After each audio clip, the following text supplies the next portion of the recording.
काली अंधेरी अमावस की रात, एक भयानक जंगल जहां दूर दूर तक काले पेड़ों के सिवाय कुछ नहीं दिख रहा था।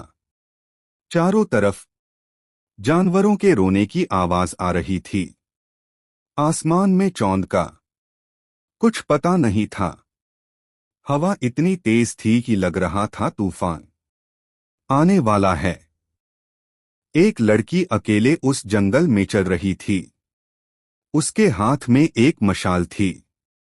वो बस सीधे चली जा रही थी। उसे देखकर ऐसा लग रहा कि वो यहाँ के चप्पे चप्पे से वाकिफ थी।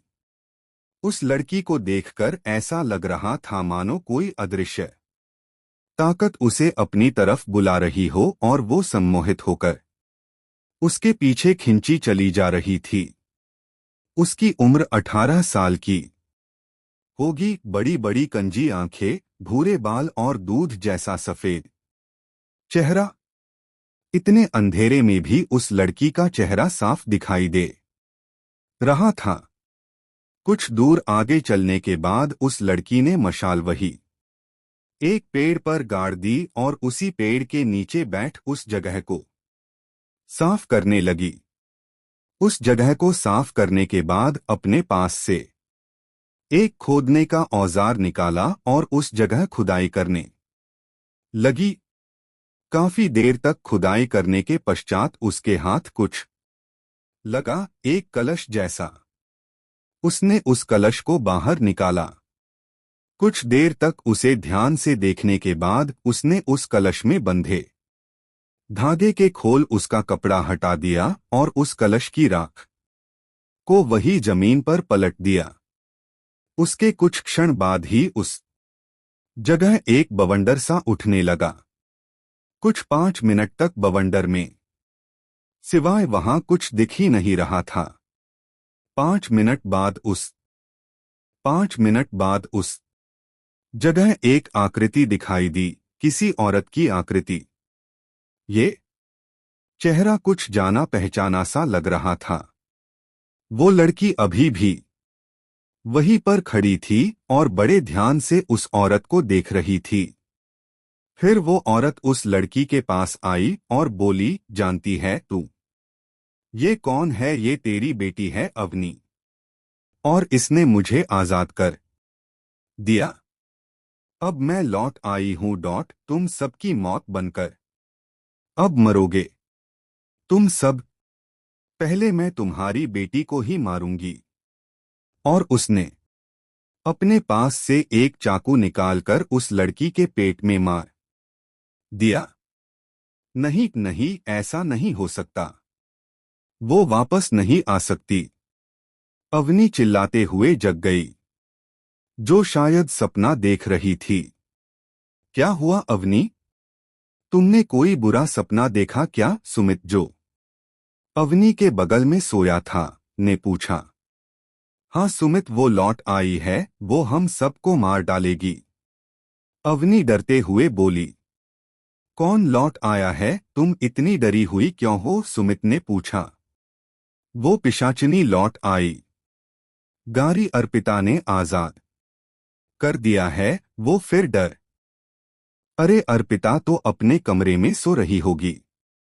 चलो चलकर उसे बर्थडे विश करते हैं। आज उसका 18th बर्थडे है। ये सिर्फ सपना है और कुछ नहीं, सुमित ने अवनी के सर पर हाथ रखते हुए कहा। पर सुमित, इससे पहले अवनी कुछ बोलती सुमित बोल पड़ा। पर वर कुछ नहीं अवनी, अब जल्दी उठकर तैयार हो जाओ, फिर हमको साथ में चलकर अर्पिता को बर्थडे विश करते हैं। फिर शाम की तैयारी भी करनी है, उसके सारे दोस्त आने वाले हैं। और आज नील का भी बर्थडे है, उसे भी बर्थडे विश करना है न। अब चलो जल्दी उठो। ठीक है, तुम भी जाकर तैयार हो जाओ।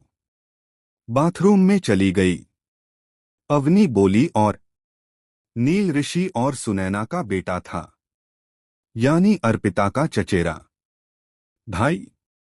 उसका और अर्पिता का जन्म एक ही दिन हुआ था।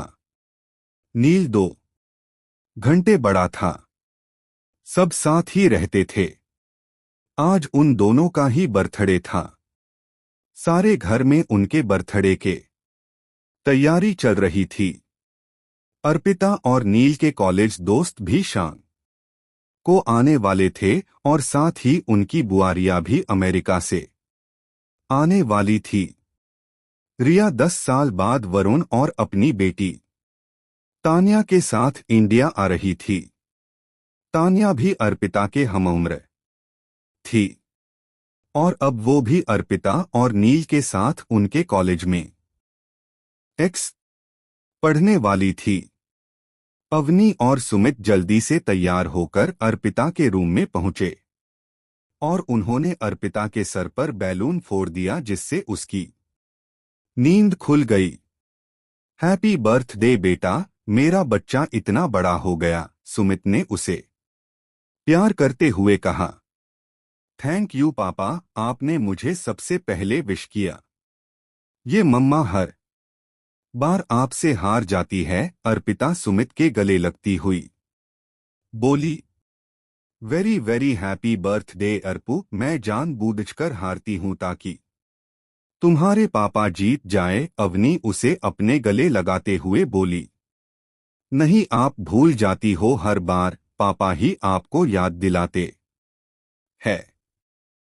मेरे पापा सबसे अच्छे पापा है, सबसे बेस्ट। अर्पिता दूर हटते हुए बोली।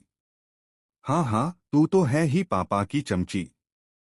चल अब जल्दी से उठ और तैयार हो जा, तब तक हम लोग नील को विश कर आते हैं, नहीं तो तेरा भाई गुस्सा हो जाए। ऐप में पदे जा तैयार होकर, अवनी ने कहा।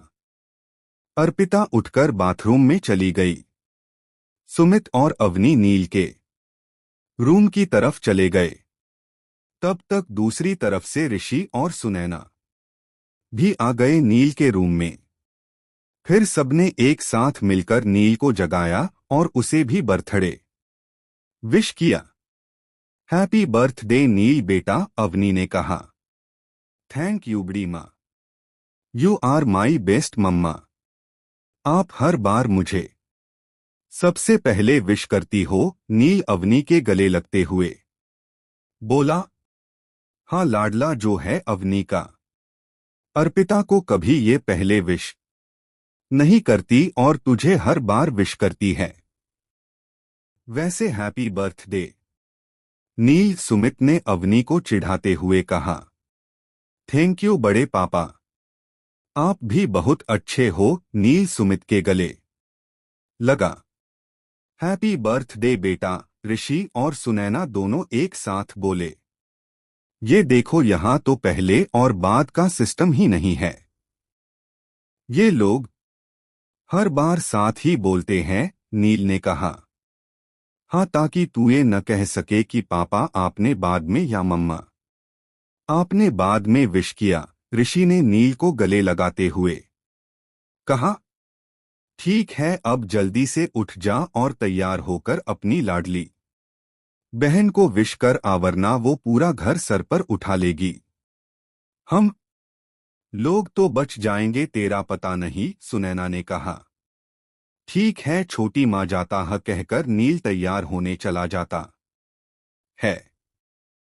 हम भी जाकर अर्पू को विश कर देते हैं, वरना हमसे भी गुस्सा करेगी, सुनैना ने कहा और फिर ऋषि के साथ अर्पिता के रूम की तरफ चली गई। अवनी अभी भी उसी सोच में खड़ी थी।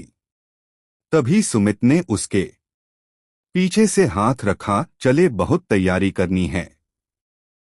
हाँ चलते हैं, अवनी बोली और फिर अपने निशान को देखने लगी जो चमक रहा था। आगे की कहानी दूसरे भाग में। धन्यवाद।